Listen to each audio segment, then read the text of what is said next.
Atwogere ku nsonga y'okubeera nti nno waliwo abayimbi abamu abaweereddwa ddiiru ne bagenda okuyimba wakati mu kupromotinga emmwanyi Coffee Marathon. Naye abasinga bano Uganda tebabadde basanyufu n'engeri abayimbi bawano engeri gye batwitingiddwamu than Diamond. Wakirabye otya?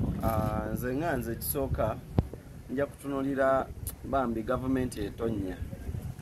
Oba tekyaba simanyi oba kyabadde kya gavumenti oba si kya gavumenti naye oba olumu ndaba nga gavumenti eno etonnya lwaki nti we mubanga mulina abaana abammwe enzaalwa zammwe olw'okuba mu abaana bammwe eyo abe muzaala kuva mu mbuto zammwe like ba biological sons and daughters si bayimbi ne mutwala abalala abalina ebitono okubeera nga bo tebagwanidde ne mwagaliza abaana ba neighbor okujja balye emmere ababona obasibira mu kisenge.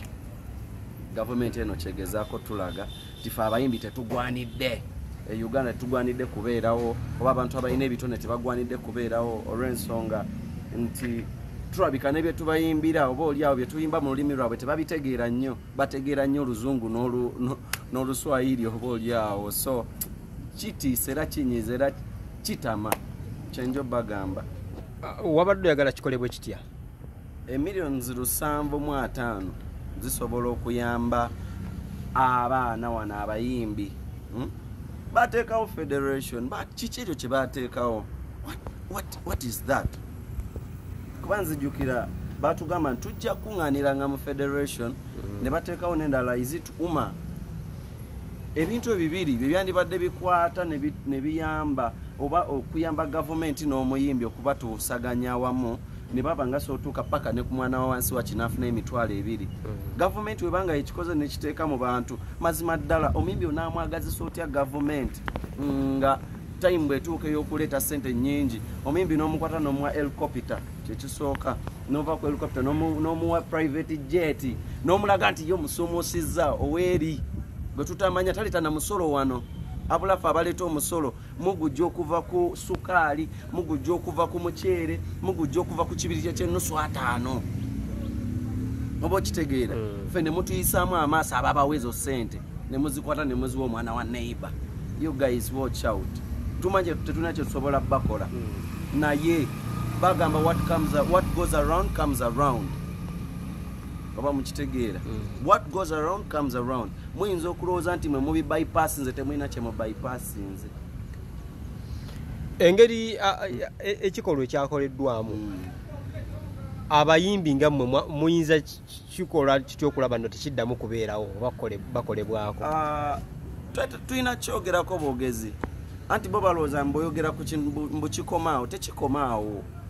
Generations and generations comes around. Oba okitegeera bo bagenda naye balina be bazadde balina be bazadde ekyo nakyo bakijjukire. So njogeza busungu kubanza njogera ku mulimu gwange.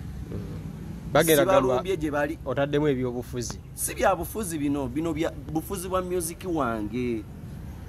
Copyright tebagituwadde bwe twandifunidde akasente kaabwe wakine tukalyako tebakatuwadde bakawadde baana ba neighbor babajje Tanzania babajje Rwanda ewaabwe.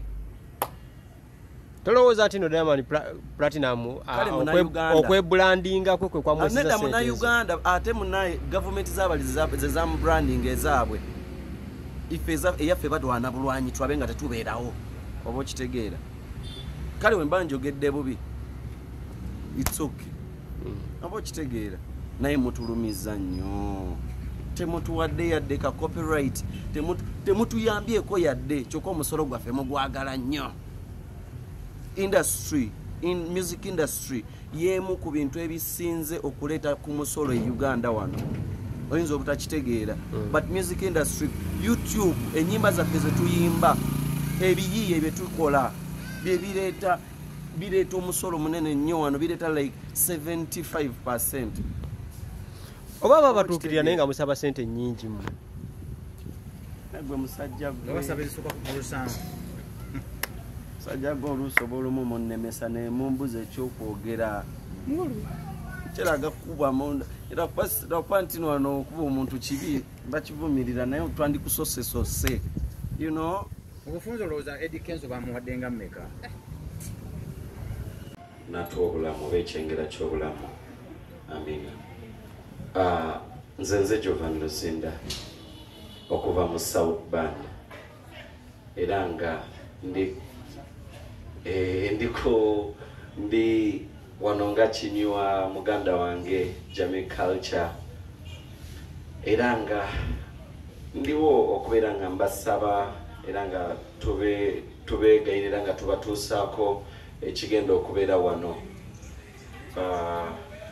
ku lwamikwano gya Jamie Culture ne music omulungi. Jamie Culture is a very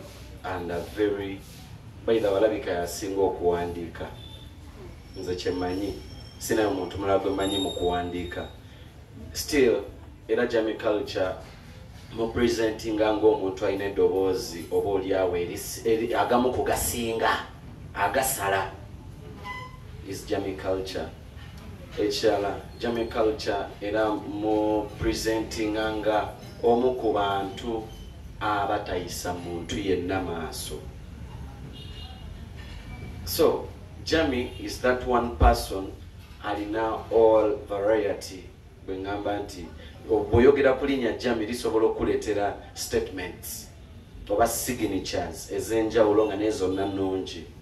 So and it is the reason as to why oba yensonga lwaki nange ntudde wano nze sitera tuula mbiri nze ntuula mbirungi byereere era ku kyo mbasaba n'obwombefu bungi era mumujje mu bungi banange. We need to raise up this talent again, no matter what. Eno talent singa mu kifo ky'okuleeta nga omukulu bw'agambye okuleeta banonayiza ebyennyanja by'e Kenya, ebyennyanja by'e South Africa, ebyennyanja byawa mbwate ebyo wano tubibuusa amaaso byo bivundu ebyerimbo bye birungi. You guys watch out, mutumazeemu nnyo amaanyi, mutukoze ebintu ebikyamu bingi, but for today mujje muwagire, mujje mugule tables, musobola ozigula nga bwe mwaguze omusajja oli $7,500. $7,500 muzirete muziwene ku Jamie kuba ate yabalonda. Simanyi oba mukitegeera yenna abalonda n'obbalonda obululu mubusaba ye abula naye okusinga katuli ku gwe muganda wange oba okitegeera yabalonda omusolo agubawa kyokka ate omusolo gwe mutusolozezaamu ne mugukwata ne muguwa ab'e Kenya. Mwabataswala mwabaki ndi mabega wa Jamie bambi mujje mu ssente zo naffe mutuweeyo owakiri omu eyeesimbye kale jangu otuweeyo otulimbe limba otuweeyo $2,000,000 owakiri otokyeyo. Mwebale nnyo mwebale ddala manyi mujja bbira bijja batuukako oba okitegeera. So fe weetuli era as we the friends of Jamie Culture weetuli